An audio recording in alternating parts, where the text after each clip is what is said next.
चला तर म्हणजे आज आपण ना मस्तपैकी मालपोहा बनवू। मालपोहा बनवायचे खूप प्रकार आहेत, त्यातली आमची पारंपरिक पद्धत ना मी तुम्हाला दाखवते। त्यासाठी मी अर्धी वाटी गूळ घेतलं आहे, त्यात 1 वाटी पाणी घातलं आहे। ते गूळ त्या पाण्यात व्यवस्थित वितळून घ्यायचं, नंतर ते जरा गाळून घ्यायचं, कारण कधी कधी गुळात खडे असतात।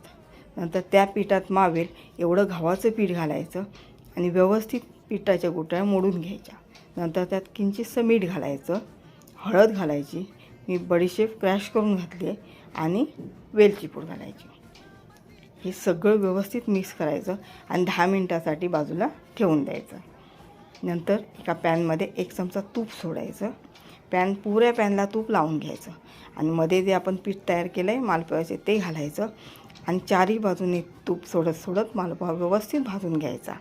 अगदी खमंग होतो, असा नक्की करा। आवडलं लाईक शेअर सबस्क्राईब करा।